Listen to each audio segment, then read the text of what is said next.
Hello everyone, welcome to the commerce IQ. और आज मैं आपके साथ पार्टनरशिप जो है वो स्टार्ट करने वाली हूँ। तो अगर आपको ये वीडियो अच्छा लगे तो प्लीज़ लाइक करिएगा, सब्सक्राइब करिएगा और शेयर करिएगा चैनल को, ताकि बहुत सारे बच्चे लोगों को इनसे फ़ायदा हो। तो चलिए हम स्टार्ट करते हैं पार्टनरशिप। सबसे पहले हमें अगर किसी भी चैप्टर को समझना है या उसका क्वेश्चन सॉल्व करना है, तो हमें उसका बेसिक्स और उसकी थ्योरी हमें अच्छे से आनी चाहिए। तभी हम उस चैप्टर में आगे जाके सारे क्वेश्चन को अच्छे से सॉल्व कर पाएंगे। तो देखते हैं कि इसमें इसका मीनिंग क्या क्या होता है पार्टनरशिप का। जैसे वैसे पार्टनरशिप नेम से ही आपको कुछ कुछ तो आइडिया लग ही रहा होगा, लेकिन चलिए मैं आपको बताती हूँ कि एक्चुअली में पार्टनरशिप होता क्या है। A partnership firm is an association of two or more persons to carry on a legal business and share its profit or losses. Guys, इसमें ये बोला गया है कि पार्टनरशिप फर्म जो होता है वो दो या दो से ज़्यादा लोग जब लीगली, मतलब वो जो बिजनेस है वो लीगल भी होना चाहिए, लीगली एक बिजनेस को चलाते हैं और शेयर करते हैं, चाहे वो प्रॉफिट हो या लॉस हो, दोनों को आपस में बांटने के लिए वो लोग एग्रीमेंट करते हैं। तो उसको बोला जाता है पार्टनरशिप। आगे देखते हैं। गाइस, लीगल वर्ड जो यहाँ पे है वो बहुत ज़्यादा इम्पोर्टेंट है। अगर हमारा बिजनेस लीगल नहीं होगा ना, तो आप दो या दो से ज़्यादा भी हो और प्रॉफिट लॉस सेम बांट भी रहे हो, बट फिर भी वो पार्टनरशिप नहीं कहलाएगा। ये छोटी छोटी बातें हम लोग इग्नोर कर देते हैं, बट ये छोटी छोटी बातें काफ़ी इम्पोर्टेंट होती हैं और एग्जामिनर इसी का फ़ायदा हमेशा उठाते हैं। तो प्लीज़ एक एक वर्ड पे आपको ध्यान देना है। आगे चलते हैं। The persons who join hands together to do a business are individually known as partners and collectively a firm.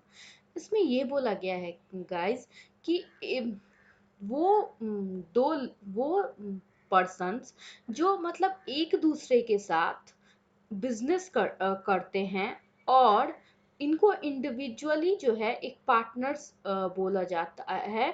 Individual अगर हम बोले तो ये पार्टनर्स होते हैं, और अगर इन दोनों को मिला दिया जाए, उन सारे पर्सन्स को मिला दिया जाए जो आपस में प्रॉफिट और लॉस शेयर करने के लिए राजी होते हैं और लीगल बिजनेस करते हैं, तो अगर इन सबको मिला दिया जाए तो उसको हम क्या बोलते हैं? उसको हम फर्म बोलते हैं।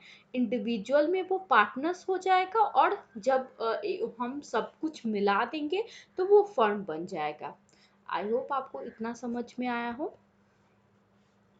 अब आगे देखते हैं। According to section 4 of the Indian partnership act 1932, the term partnership is the relation between two or more person who have agreed to share the profit of the business carried on by all or any of them acting for all. Guys, according to section 4, मतलब हमें section याद रखना पड़ेगा। ये सब चीज़ें आपको थोड़ी बहुत याद करनी ही पड़ेंगी। कुछ चीज़ें आपको रट्टा मारने वाली होती हैं, तो ये भी ऐसा ही है कि हमें याद रखना है कि सेक्शन 4 में पार्टनरशिप, इंडियन पार्टनरशिप एक्ट 1932 के सेक्शन 4 में पार्टनरशिप का जो डेफिनीशन दिया गया है वो इस यहाँ पे लिखा हुआ है। उस सेक्शन 4 में ये लिखा हुआ है, इंडियन पार्टनरशिप एक्ट 1932 के, जो द पार्टनरशिप जो है वो एक टाइप का रिलेशन है दो या दो से ज्यादा लोगों के बीच। मतलब आप समझ रहे हो ना, ये एक रिलेशन है दो या दो से ज्यादा लोगों के बीच, जो एग्री करते हैं कि वो प्रॉफिट और लॉस दोनों को एक दूसरे के साथ बांटेंगे और मिल के सारा कुछ काम करेंगे। आई होप इतना आपको क्लियर हो। आगे चलते हैं। अब गाइज ये है कि एसेंशियल एलिमेंट्स क्या क्या होते हैं पार्टनरशिप के, मतलब आपको क्या इम्पोर्टेंट है। अगर आप सोचो कि आपको पार्टनरशिप करना है तो क्या क्या चीज़ें आपके लिए इम्पोर्टेंट है, क्या चीज़ें आपके पास होनी चाहिए, तभी आप पार्टनरशिप कर सकते हो। सबसे फर्स्ट है एटलीस्ट 2 persons, मतलब there must be at least 2 persons to form a partnership and all such persons must be competent to contract. Guys, इसमें ये बोला गया है कि कम से कम 2 लोग होने चाहिए जो पार्टनरशिप, अगर अकेले तो पार्टनरशिप नहीं होगा। हमने अगर आप लोग को याद हो तो 11th में सोल प्रोप्राइटरशिप किस किस को याद है, कमेंट करके आप लोग बताना मुझे। सोल प्रोप्राइटरशिप में क्या था, एक आदमी का जो अपना ओन वाला बिजनेस था, किसी के दूसरे के साथ उसका कोई मतलब नहीं था, सिर्फ वो ही था, अ, उसकी कंपनी या वो दोनों एक थे। लेकिन जहाँ पे पार्टनरशिप आता है, मतलब एक और लोग तो होने चाहिए। तो इसमें ये बोला गया है कि 2 लोग हमेशा होने चाहिए पार्टनरशिप करने के लिए, और वो आपस में कॉन्ट्रैक्ट भी, वो सब कुछ राजी हो, सब कुछ एक साथ शेयर करने के लिए। उसके बाद गाइस है agreement. There must be an agreement to form a partnership. This agreement can be oral और रिटन। मतलब जब आप सोचिए, जब 2 लोग एक दूसरे के साथ बोलेंगे कि हम लोग एक पार्टनरशिप फर्म खोलेंगे और प्रॉफिट एंड लॉस शेयर करेंगे इक्वली, तो इसके लिए एग्रीमेंट तो करना पड़ेगा ना, दोनों का सहमति जरूरी है। ऐसा तो नहीं है कि एक बोल देगा, उससे तो कुछ भी नहीं होगा। तो इसलिए ये बोला गया है कि दोनों के बीच जो है वो एग्रीमेंट होना चाहिए। ये एग्रीमेंट ओरल और रिटन, आप बोल के भी एग्रीमेंट कर सकते हो और लिख के भी एग्रीमेंट कर सकते, ऐसा नहीं है कि आप ओरल नहीं कर सकते। आप ओरल और रिटन दोनों कर सकते हो, बट रिटन ज़्यादा सेफ होता है। आगे जाके जब आपको कहीं पे प्रॉब्लम होती है तो ओरल वाला अगर आप प्रूव कर पाते हो तो बहुत अच्छा, बट कई बार प्रूव ऐसी चीज़ें प्रूव नहीं हो पाती हैं, इसलिए रिटर्न को ज़्यादा प्रेफरेंस दिया जाता है। बट आप पार्टनरशिप में एग्रीमेंट ओरल और रिटर्न दोनों टाइप का कर सकते हो। अब थर्ड है लीगल बिजनेस, मतलब an agreement should be for the purpose of carrying on the business or profession. The business to be carried on by the partner should be legal, मतलब legal होनी चाहिए। मैंने बोला ना कि लीगल वर्ड आप लोग ध्यान नहीं देते हो, बट लीगल वर्ड बहुत ही ज़्यादा इम्पोर्टेंट है।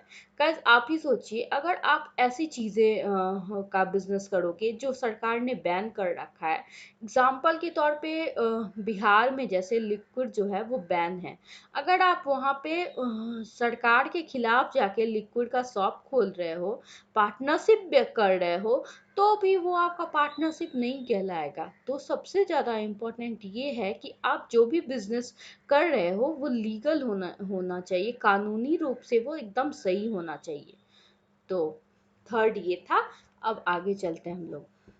फोर्थ है गाइस प्रॉफिट शेयरिंग, मतलब the agreement between the partners must be to share the profits or losses of the business in the particular ratio. Profit sharing मतलब एग्रीमेंट में जब भी हम पार्टनरशिप करेंगे तो प्रॉफिट और लॉस दोनों हमें शेयर करना पड़ेगा, क्योंकि हम पार्टनरशिप में हैं। तो इसमें यही बोला गया है कि हमें जब हम पार्टनरशिप करते हैं तो हमारे लिए एसेंशियल हो जाता है कि हम प्रॉफिट शेयर करें एक दूसरे के साथ। अब फिफ्थ है guys mutual agency. There should be a mutual agency relationship among the partners. Mutual agency relationship means that each partner is both an agent and the principal. Each partner is an in the sense that he can bind the other partners by his acts done.